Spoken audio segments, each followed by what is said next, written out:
दोस्तों एक और नए वीडियो में आप सभी का बहुत बहुत स्वागत है। दोस्तों government of India minister of Labour and employment की तरफ से लोकसभा में पूछा गया सवाल। दोस्तों क्या है सवाल, इसके बारे में इस वीडियो में आपको बताया जाएगा।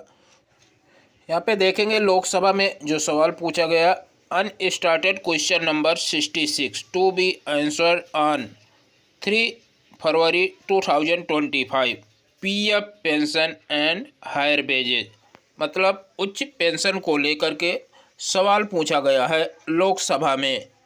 कौन पूछा है यहाँ पे देख सकते हैं, एडवोकेट अदूर प्रकाश जी ने यह सवाल पूछा है।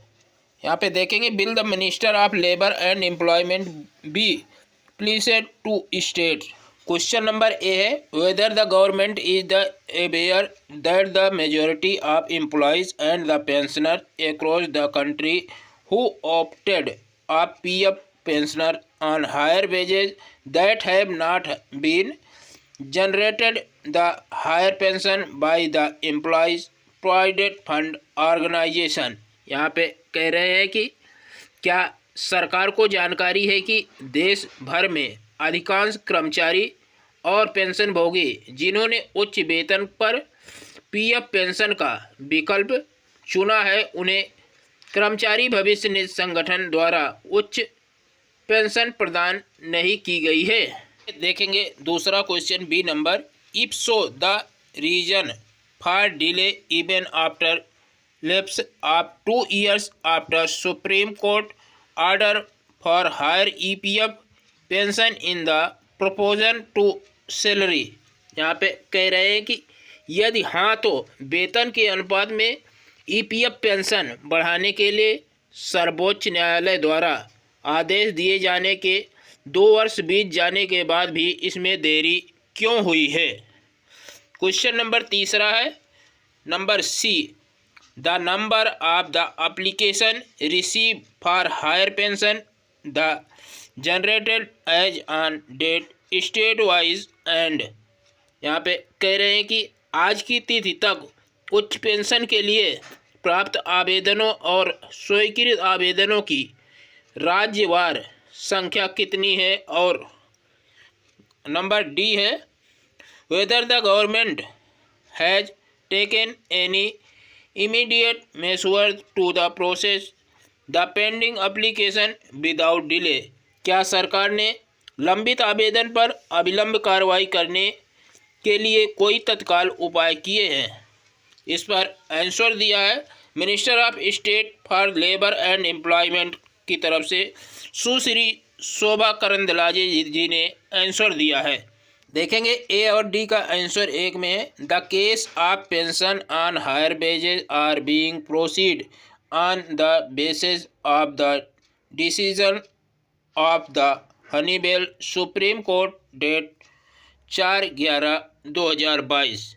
यहाँ पर कह रहे हैं कि उच्च वेतन पर पेंशन के मामले पर माननीय सर्वोच्च न्यायालय के दिनांक 4/11/2022 के निर्णय के आधार पर कार्रवाई की जा रही है। सी क्वेश्चन का आंसर देखेंगे। यहाँ पे कहा जा रहा है कि ईपीएफओ द्वारा सत्यापन संयुक्त विकल्प के लिए ऑनलाइन आवेदन दाखिल करने के लिए एक कार्य क्षमता विकसित की गई थी। ऑनलाइन सुविधा 26/2/2023 को सदस्यों पेंशनभोगियों नियोक्ताओं के लिए बढ़ा दी गई थी, जिसमें 11/7/2023 तक बढ़ा दिया गया था। उच्च पेंशन के लिए संयुक्त आवेदन अग्रेसित करने के लिए नियोक्ता को तिथि 30/9/2023 और उसके बाद 31/5/2024 तक बढ़ा दी गई थी।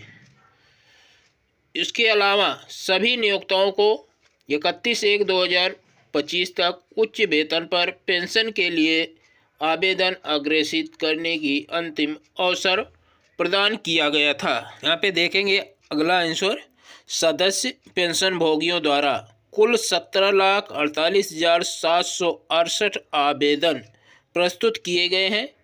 इनमें से 28/1/2025 तक 1,65,621 मामलों में डिमांड नोटिस यानी उच्च पेंशन पात्रता के लिए शेष राशि जमा करने के लिए सूचना जारी की गई है और उक्त आवेदन में से 21,885 पेंशन भुगतान आदेश जारी किए गए हैं। लंबित मामले के निपटान पर कड़ी निगरानी रखी जा रही है। तेजी लाने के लिए क्षेत्रीय कार्यालयों मामलों के निपटान हेतु स्पष्टीकरण जारी किया गया है कि 31 जनवरी 2025 तक जो एप्लीकेशन जमा की गई है 17,48,768 एप्लीकेशन जमा की गई हैं और उसमें से 1,65,621 एप्लीकेशन ऐसी हैं जिन्हें जल्द ही पेंशन देना शुरू किया जाएगा, क्योंकि इन्हें कितना फंड जमा करना है, कितने पैसे जमा करने हैं, इसके बारे में उन्हें जानकारी दे दी गई है। और वहीं दोस्तों 21,885 पेंशन पेमेंट ऑर्डर जारी किए गए हैं। 21,885 लोगों को पेंशन दी जा रही है। दोस्तों आपको बता दें कि कुल एप्लीकेशन 17,48,768 एप्लीकेशन अभी तक जमा हुई हैं, जिसमें से 21,885 लोगों को पेंशन मिलना शुरू हुई है। तो दोस्तों आप देख सकते हैं कि सुप्रीम कोर्ट का जो आदेश आया था वह 4/11/2022 को आ गया था, फिर भी इतनी अविलंब कार्रवाई की जा रही है हायर पेंशन के मामले में।